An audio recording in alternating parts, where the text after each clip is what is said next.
Hello and welcome to the very first episode of Dear Hank and John. Or as I like to think of it, Dear John and Hank. We are John and Hank Green, and this podcast is where we... What do we do here, Hank? This is the podcast where we answer your questions. We're going to provide some dubious advice that we are not qualified to give, and also give you all the week's news from both Mars, the planet, and AFC Wimbledon, the 18th tier English soccer club. But first, John, how about a very short poem for today? Fourth tier for the record. But okay, we're going to start with a Langston Hughes poem for today.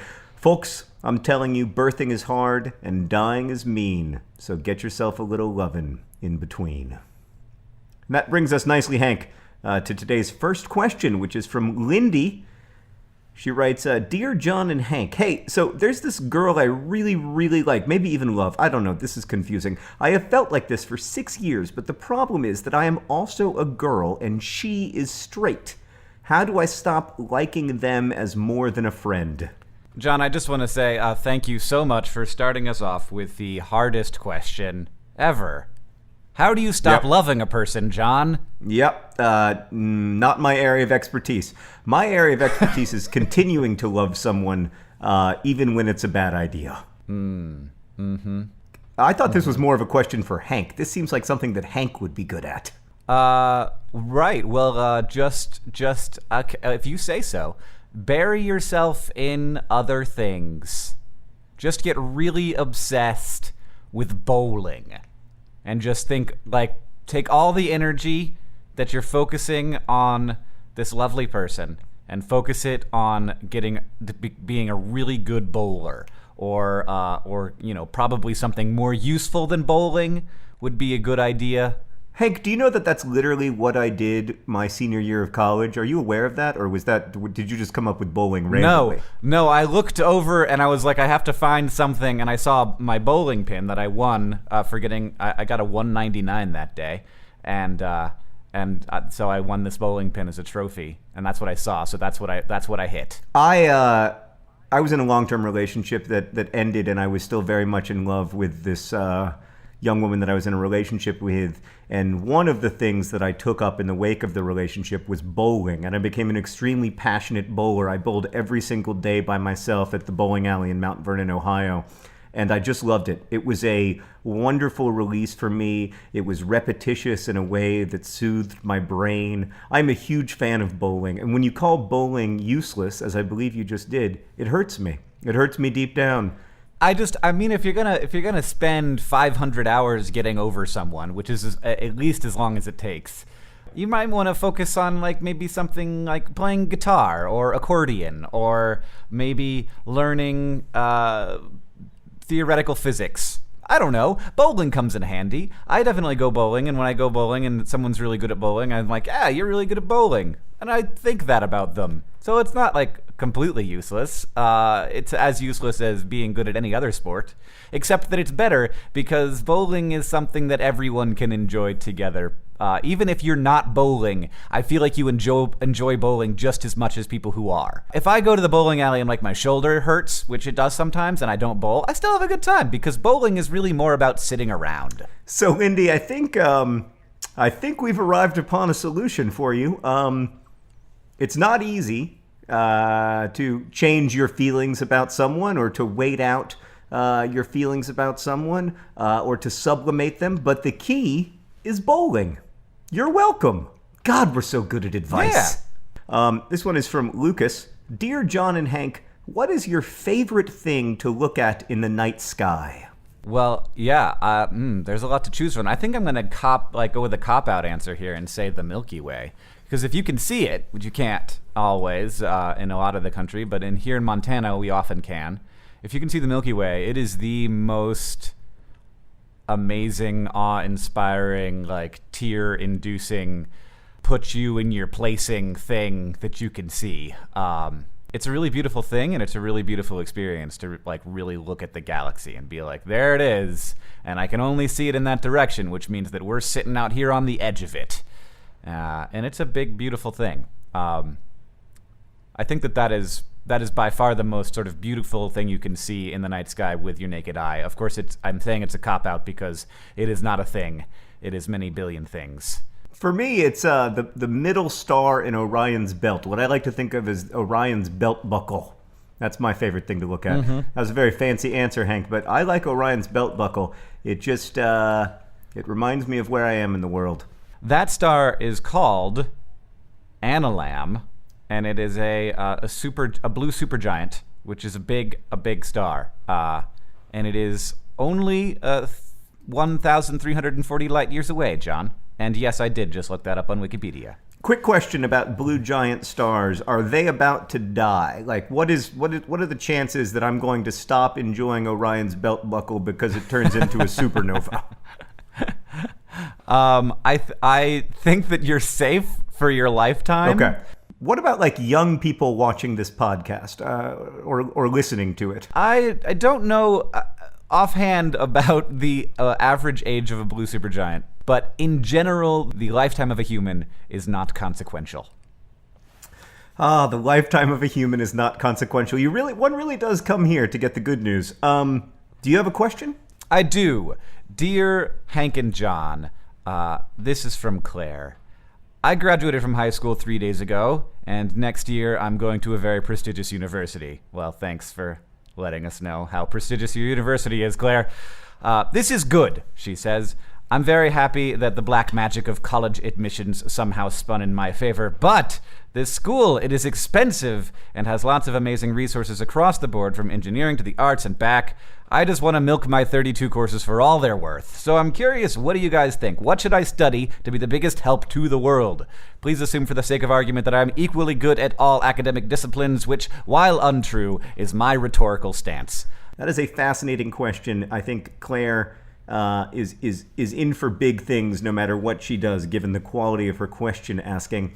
I'm interested to know what you think, Hank. I'm super into the idea of having a really diverse base of knowledge. So if you got 32 classes, you're going to have to focus on something because they require you to major in things in college. But do your best to have a broad experience, and like as long as everything that you're taking is in some way challenging, that's what you want. You want to be challenged, and you want to not hate your life. So that's what you should try and do with college, and everything else. And your entire life. I am a huge Roger Ebert fan, Hank, the great film critic who was also something of a public intellectual. Like he studied film and wrote film reviews for most of his career, but he also studied a lot of other things and had a lot of other fields that he found interesting. And I thought that idea, I feel like that idea of the public intellectual has sort of fallen away in this era of specialization. And there are great things about specialization, but I completely agree with you. When you specialize in unexpected ways, when you have when you can make unexpected connections between worlds that people think of as separate, that really makes you stand out. So I think that's the best of what higher education has to offer now, and I totally agree that Claire should embrace that. And we have another question. This is from Ava. Dear John and Hank, will you come to our wedding in British Columbia on July 11th? Ava, let me just answer before Hank does, because Hank lives very close to British Columbia, not at all inconvenient to him. He has no children. I can't see a reason why he wouldn't go, unless he's just a jerk. But I can't go because I will be supporting the movie adaptation of my book, Paper Towns, and I have previous commitments. I'm so sorry, Ava, but I'm sure that Hank is going to say yes. I am doing colonoscopy prep that day, so. Wow, that's actually a fantastic excuse. Yeah, I gotta drink a bunch of awful snot that makes me turn into a poop volcano. That is one high-quality excuse for not attending a wedding. Congratulations. And congratulations to you as well, Ava. We will send a gift. I think this is the gift. No. We'll send a gift. We'll get them something. She didn't even tell us where she was registered. I don't feel like I got a formal invitation. She just emailed hankandjohn@gmail.com. There was nothing letterpressed. I don't like to criticize people's wedding invitation strategies because certainly I think the wedding industry is a bit bloated. But I mean, you could have sent something in the mail, Ava. Okay, here's another question. This one is from Sam. Sam says, Dear Hank and John, do you guys have faith that humans will eventually colonize the galaxy? No. I can answer that in one word. No, I do not think that we will ever colonize the galaxy. The galaxy is all the other stars are so far away. I was really interested to hear your answer to this question, John, because I honestly didn't know which way you were going to go. I think we already have. What? Just a very small part of the galaxy we've colonized. Do you mean Earth and Mars? No, I mean Earth. Just Earth. We have done an amazing job of colonizing Earth. I mean, we have colonized the crap planet. out of Earth. There is hardly a square inch of this planet that humans have not either lived in or peed in. Humans have peed on every single part of the planet. Yeah. Definitely. No, there is. You can't find us everywhere on this planet, but you can find our waste everywhere. Yeah, I'd actually be interested to see a map of where humans haven't peed. I bet there's some places. I mean, there's certainly some places in Antarctica and maybe the Sahara where humans haven't peed. Oh, there's large swaths of the ocean where we haven't peed, but I would argue that our pee is filtered out into the rest of the ocean. I mean, if you pee... Oh, certainly. Once you pee in the ocean, you've peed in the entire ocean. Yeah, so if you've peed in the Atlantic, by the law of transitive ocean peeing, you've also peed in the Pacific because it's all connected. It's really just one body of water that we have named various oceans. So you've peed in the one human, the one Earth ocean. Really, if you've peed in any body of water that's connected, if you've peed in a river, you've peed in the ocean. This is getting pretty meta, Hank, but when I peed in the White River, I technically peed in the Indian Ocean. Here's a question for you. If you peed in the White River, did you pee into a cloud? Oh. Because eventually that water that was in your pee, some of it's going to end up in clouds. Not just in clouds, Hank, but also it's going to end up in rain that's going to end up falling on Antarctica. Does it rain there? I don't know. The question is, did you pee on your own head? I'm more concerned with whether I've successfully peed on all 7 continents, and you refuse to answer that because you also don't know if it rains in Antarctica. Sam, if we can zoom out of your question a little bit, if you're referring to us colonizing non-solar system things, there's no way in 10,000 years we could even get to another planetary. It's not possible. Unfortunately, it would be awesome. I love Star Trek. It's just not possible. My serious answer to Sam is that in 10,000 years, no. In 100,000 years, I don't know. In 1,000,000 years, if humans are still around, we may have found ways to inhabit other star systems. It would be a very slow process unless some kind of faster than light travel was developed, in which case more power to us. But I feel like if faster than light travel was possible, we would have seen aliens by now. Let me just back up and respond to a different part of that, which is your proposal that human beings might exist in 1,000,000 years, which is ludicrous. Of all the ridiculous things involved in colonizing other stars in the galaxy, the part where we still have humans in 1,000,000 years is the most ridiculous. Are you saying million or billion? Million with an M. I completely disagree with you. It is entirely possible that there will still be humans in 1,000,000 years. I mean, why would you? I will bet you $100 right now that there will be no humans in 1,000,000 years. I take the bet. All right. I can't lose. I'm not going to lose. We are lucky if we have 5,000 years. Our species is insane. It's the greed, the consumption, the mutually assured self-destruction. Oh, we are in the second half of being people for sure. For sure. Well, even if we are in the second half, I know we might have up to 100,000 years at the very best that could happen. 100,000 years. There's a lot of potential future, but there are also many species that have been around for longer than 1,000,000 years. They may not be in any way like us. Right, yeah. But I don't know. That's like saying like this rock is really old, so I bet I'll live forever too. All right. I think that the future is unknowable. Why don't you ask the next question? Dear Hank and John, What if a guy says I'm too smart for him? This question came from Rebecca. Here's my advice, Rebecca. So I want you to go to a mirror, find a mirror somewhere, and then I always find it helpful to practice my faces in the mirror, Hank. Do you know what I mean? Like I just try to practice so that I know what people are seeing when I make a face. That if I'm trying to communicate an emotion with my face, I want to know what they're seeing, like what my happy face looks like, etc.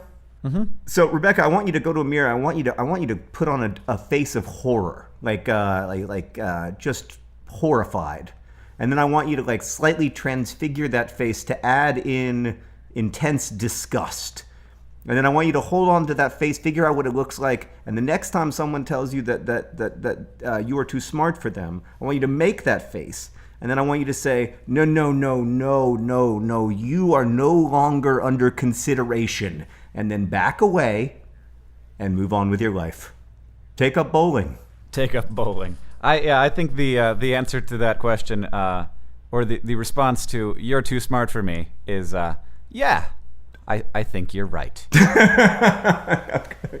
I'm glad that we're on the same page about this. I didn't know that I was too smart for you until just now, but thank you for confirming it. Thanks for letting me know. Hank, we only have time in this first podcast for one more question. It comes from Egide. I hope I said your name right, Egide. Dear John and Hank, I really like what you guys do on YouTube. I was just wondering, who does your parents think is the better son? Oh, wow. That's easy. Is it?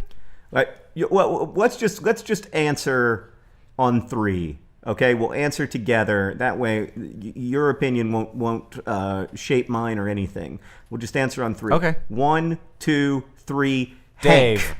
No, you are cheating. That's total cheating. I stayed true to the rules of the game that I invented, and you cheated. Typical. I just think that our parents really like Dave. They do like Dave. All right, Hank, it's time for the news from Mars, which is a small planet on the edge of the Milky Way galaxy, and the news from AFC Wimbledon, which is the most important soccer team in the history of the world.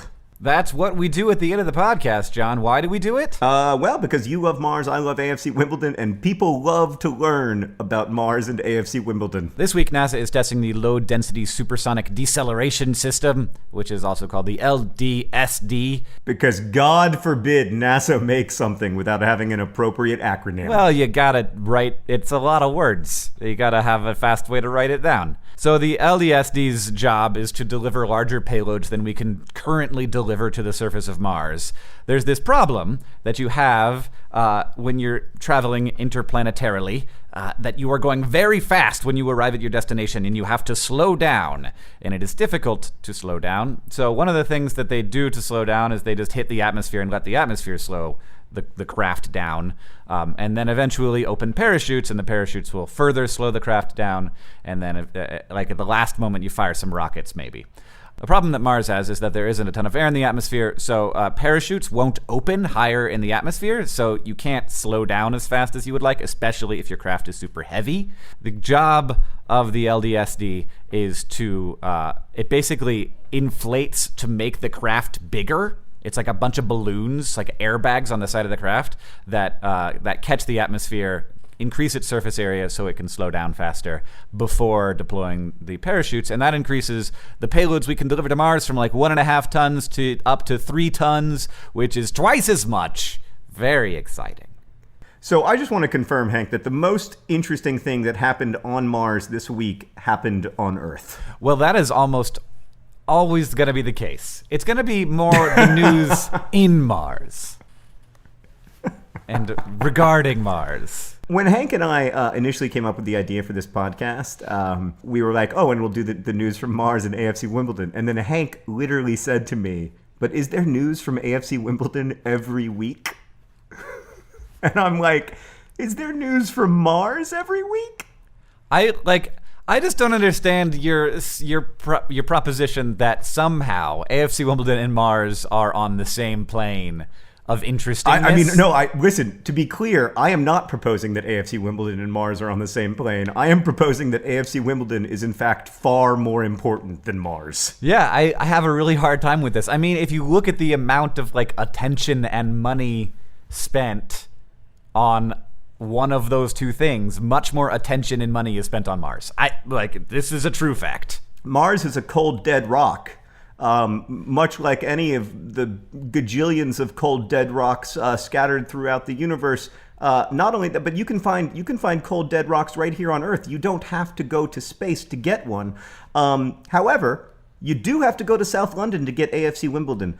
So can we get to, instead of arguing about whether Mars is more interesting than AFC Wimbledon, which is a settled question because AFC Wimbledon is more interesting, can we get to the news from AFC Wimbledon this week? That is acceptable.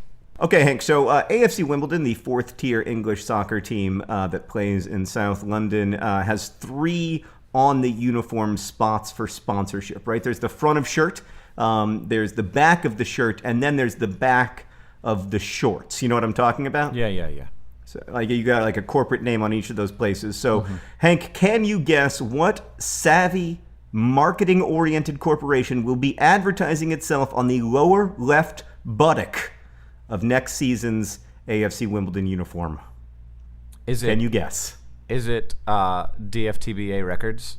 It's us! That's right! It is us. Their shorts will again say DFTBA Nerdfighteria right there in that wonderful liminal space between left thigh and left buttock. I am so excited to be able to announce this week that the 2015-2016 AFC Wimbledon uniform will again remind its players and opponents who are running behind its players not to forget to be awesome.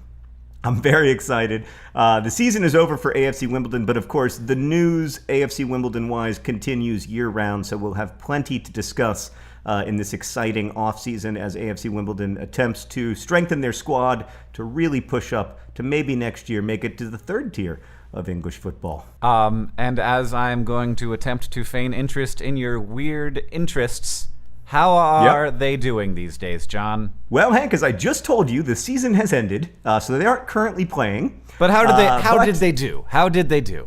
How did they do? How okay. Did they do? Do you never look to see how they're doing? What do you do all day? Like, I don't understand what you look at on the internet if you aren't looking at least occasionally at soccer standings in 4th tier English football. Like, what is it on the internet that you look at instead? Mars stuff. All right. They finished 15th in League 2 this year, so-called because it's the 4th league of English football. It goes the Premier League, then the Championship, then League 1, then League 2, and then you aren't in the league anymore. You're not a professional team, so you want to stay at least in League 2. So they finished 15th in League 2, comfortably mid-table, but next season we'll be looking to really push toward the top half of that table and maybe even into the top few spots that get up to League 1. This sounds complicated, John. Not as complicated as building a thing to go on Mars the size of a minivan. Yeah, and also not as cool. So what did we learn today, Hank? We learned that love is hard and that we're not going to go to Ava's wedding. Yep. We also learned that we're probably not going to go to colonize other stars in the galaxy. And we learned that while love is hard and it's hard to move on from love, there is always what Emily Dickinson so beautifully called hope, that thing with feathers, which today comes in the form of bowling. The human lifespan is insignificant. Thanks for listening to Dear Hank and John, or as I like to think of it, Dear John and Hank. You can email us your questions and problems and anything else that you want to email us at hankandjohn@gmail.com. Obviously, Hank registered that email address. But thanks again for listening, and as we say in our hometown of Nerdfighteria, don't forget to be awesome.